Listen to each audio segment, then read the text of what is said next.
अब बता रहे हैं तेजस हिरण्यगर्भ और उकार का अभेद चिंतन। महाराज जी ਇਹਦਾ अंग दस दो किन्ने ते है जी? 175। ठीक है जी। जैसे विश्व और विराट का अभेद है तैसे तेजस को भी हिरण्यगर्भ जाने। पीछे विश्व और विराट दोनों को एक बताया था। कैसे बताया था ये आपने देख लेना। अब कहते हैं चार पाद ब्रह्म के बताए थे, चार आत्मा के बताए थे, तो उन दो दो का भेद कर रहे हैं। जो हिरण्यगर्भ है ब्रह्म का पाद है, जो विश्व है आत्मा का पाद है। तो दोनों को कह रहे एक हैं दोनों। कैसे एक हैं? सूक्ष्म उपाधि तेजस की है और सूक्ष्म ही हिरण्यगर्भ की है। तेजस किसको कहते हैं, कोई बता सकता है क्या? महाराज जी पीछे चलेगा नहीं नहीं महाराज, यही है, चलेगा ना, यही है। विश्व और तेजस की लक्षणता यहाँ से चलेगा। वो हो गया कल, वो हो गया कल, आप नहीं होंगे, हो गया वो कल। कल हमने पढ़ दिया था बाबा जी वो आकार का, उसके साथ अभेद कल कर दिया था हमने, वो डाल दी है, उसको सुन लेना आपने। आज यहाँ से ही चलेगा। सूक्ष्म उपाधि तेजस की और सूक्ष्म ही हिरण्यगर्भ की। कोई बता सकता है हिरण्यगर्भ किसको कहते हैं, तेजस किसको कहते हैं? कोई बताएगा? परीक्षा में तो कोई भी नहीं है आगे आने वाला। कोई बताओ, किसी को याद है तो। निखिल सिंह बता सकते हो?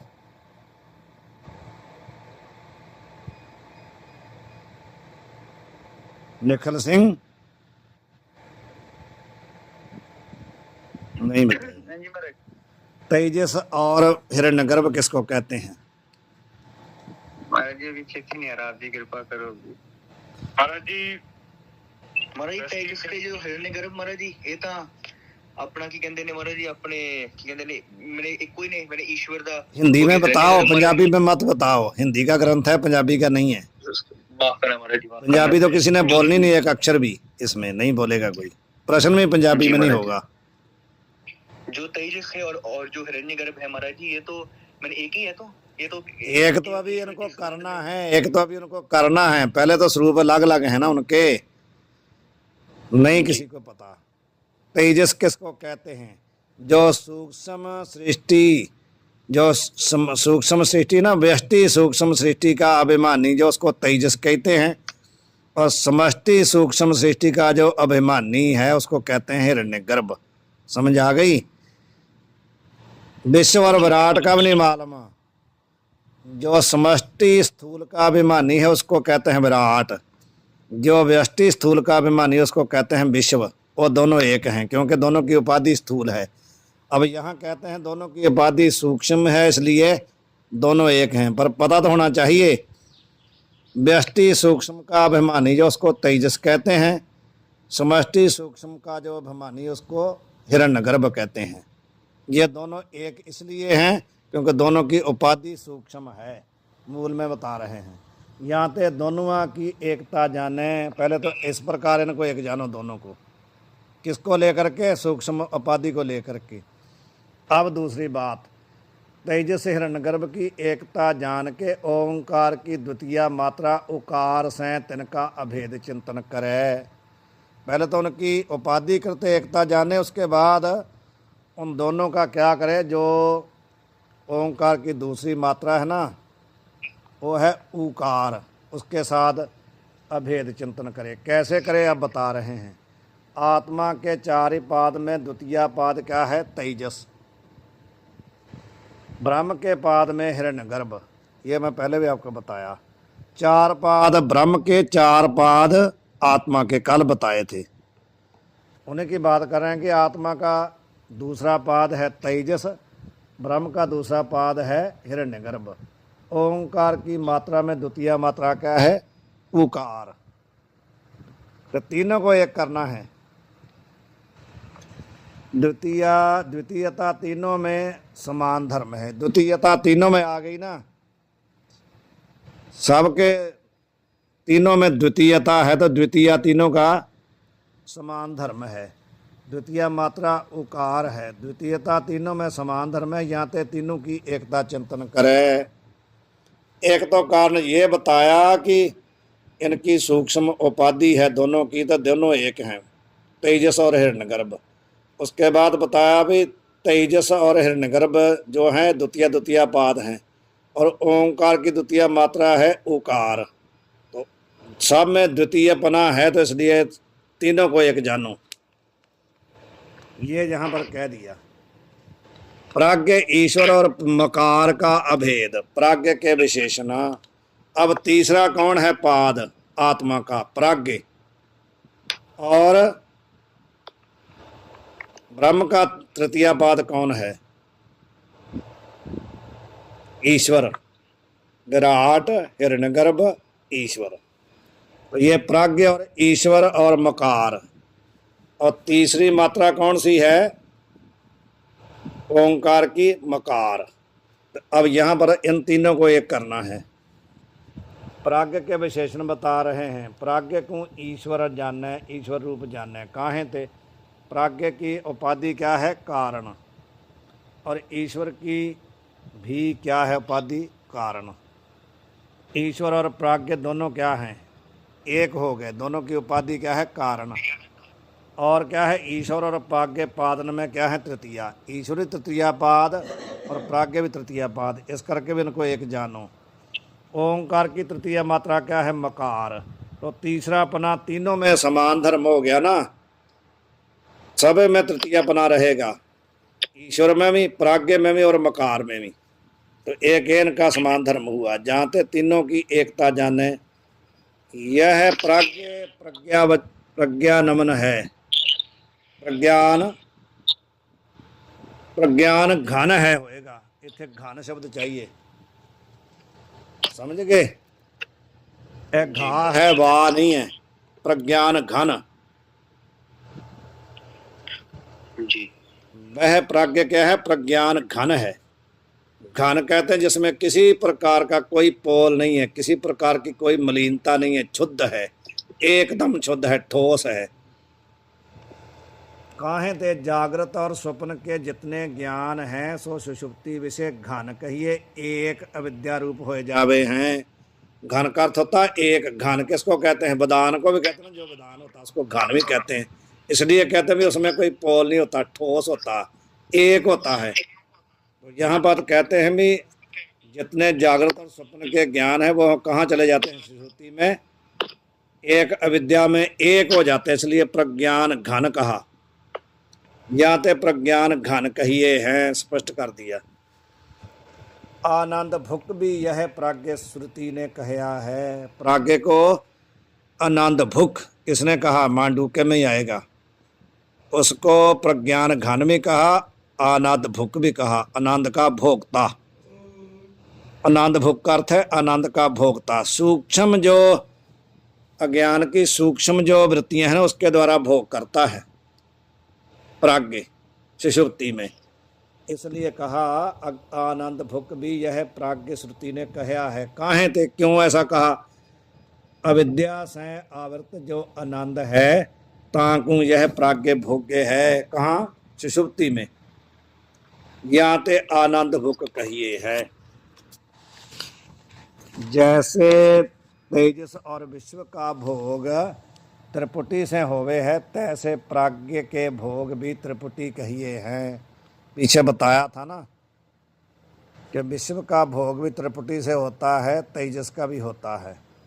उसी प्रकार प्राज्ञ का भोग भी त्रिपुटी से ही होता है। कैसे होता है बता रहे हैं।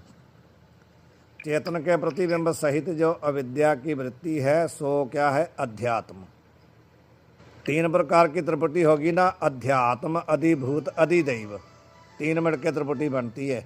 तो जहाँ पर जैसे पीछे बता के ऐसे बता रहे हैं कि यहाँ पर क्या है, चेतन के प्रतिबिंब सहित जो अविद्या की वृत्ति वो हो गई अध्यात्म। अज्ञान से आवृत जो स्वरूप आनंद सो अधिभूत। और ईश्वर क्या है, अधिदैव। तो तीनों मिलके भोग होगा ना, एक मिलके तो होगा नहीं। इस रीति से विश्व तो वही प्रज्ञा है और तेजस अंतः प्रज्ञा है और प्राज्ञ क्या है? प्रज्ञान घन है। वास्तव विश्व आदिक तीनों की एकता, तृतीया का ईश्वर साक्षी से अभेद, तुरिया का। पहले तीनों की अभेदता बताई कैसे कैसे करनी है। विश्व और विराट की कैसे करनी है, तेजस और हिरण्यगर्भ की कैसे एकता करनी है, प्राज्ञ और ईश्वर की कैसे एकता करनी है। उसके बाद चौथा पाद कौन है? चौथा पाद आत्मा का है साक्षी और ब्रह्म का है तुरिया। तो इनकी भी अभेदता करनी है। लय चिंतन बता रहे हैं कैसे करना। ऐसा जो तीनों का भेद है सो उपाधि के कारण है, वैसे वास्तव में क्या है? अभेद है। विश्व की स्थूल सूक्ष्म अज्ञान तीन उपाधि है। विश्व की कितनी उपाधि है? स्थूल सूक्ष्म अज्ञान। तेजस की सूक्ष्म अज्ञान उपाधि है। प्राज्ञ की एक अज्ञान उपाधि है। विश्व की तो तीन है उपाधि, स्थूल भी है, सूक्ष्म भी है और अज्ञान भी है। तेजस की दो हैं, सूक्ष्म और अज्ञान, और प्राज्ञ की एक ही उपाधि है, अज्ञान। इस रीति से उपाधि की न्यूनता अधिकता से तीनों का भेद है। नहीं ना हो रहा। पारमार्थ करके स्वरूप से भेद नहीं, वास्तव में तो अभेद ही है। विश्व, तेजस और प्राज्ञ इन तीनों विषय अनुगत चेतन है, सो परमार्थ से तीनों उपाधि के संबंध से रहित है। क्या पूछना? बोलो, कौन बोल रहा? महाराज जी जो यह तीन हुए, विश्व, तेजस और प्राज्ञ, ये तो मैंने मैंने उपाधित है ना महाराज जी? हाँ जी, इन पर उपाधि है, पर जो जो जो जो चतुर्थ है महाराज जी, जो तुरीय है, वो निरुपाधिक है ना महाराज जी? हाँ, उसी की तो बात, वही उसको भी यहाँ बता रहे हैं ना। ये तो तीनों उपाधि के कारण इनका भेद है आपस में, परंतु इनका भी भेद उपाधिकृत है, वास्तविक नहीं।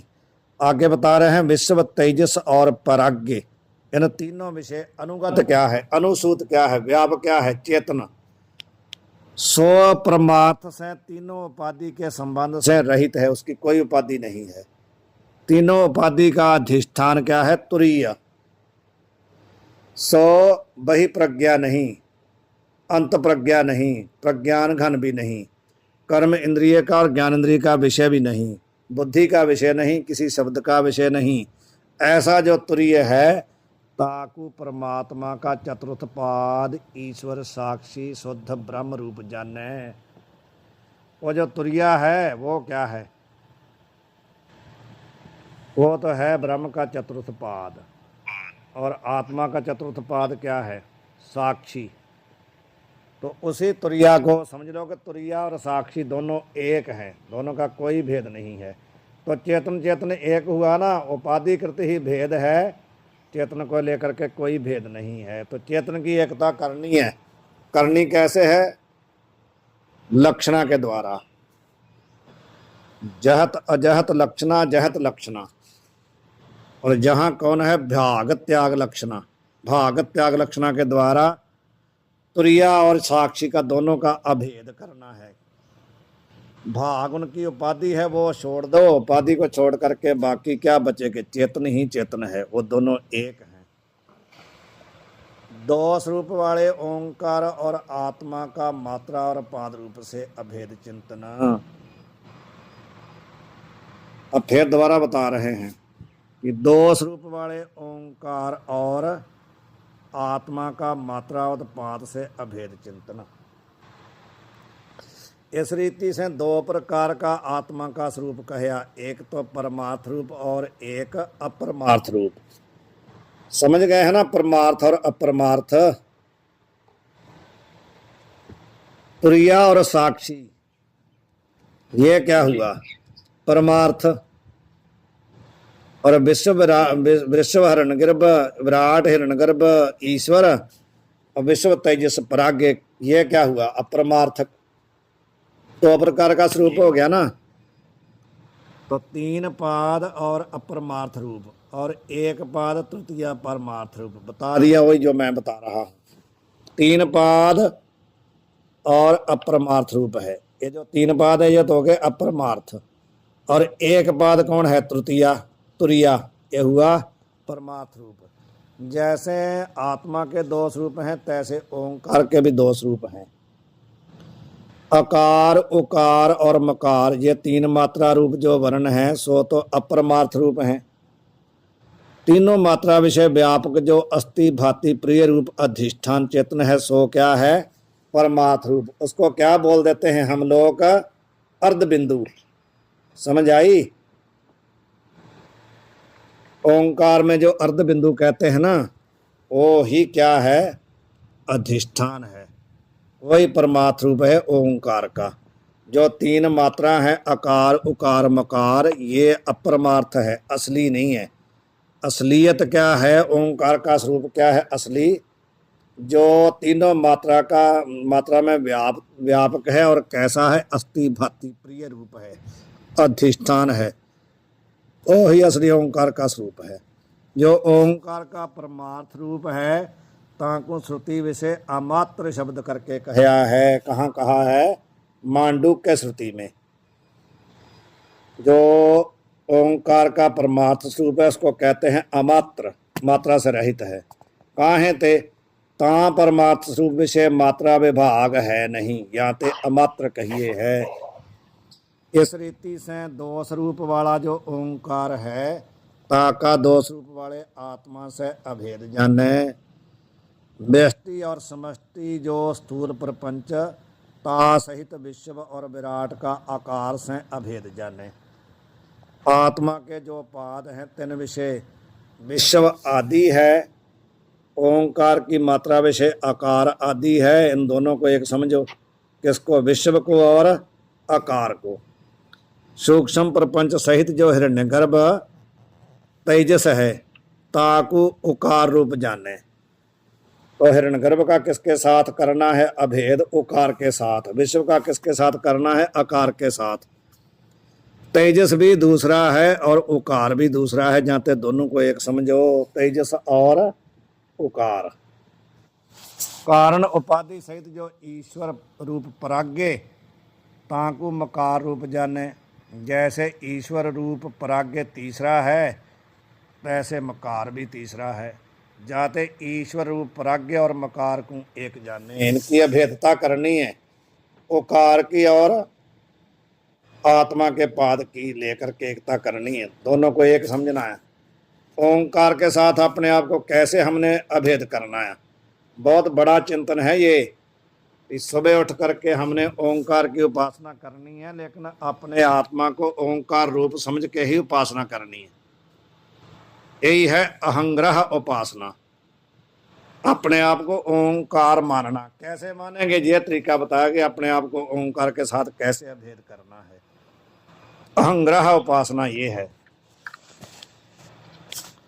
तीनों विषय अनुगत जो परमार्थ रूप तुरिया है ताकू ओंकार वर्ण की तीसरी मात्रा विषय अनुगत जो ओंकार का परमार्थ रूप अमात्र है ता से अभिन्न जाने। जैसे विश्व आदिक विषय तुरिया अनुगत है तैसे आकारादिक तीनी मात्रा विषय अमात्र अनुगत है। या ते ओंकार के अमात्र रूप को और तुरिया को एक जाने। इस रीति से आत्मा के पाद और ओंकार की जो मात्रा है तिनकी एकता जान के लय चिंतन करे। बस करिए कि होर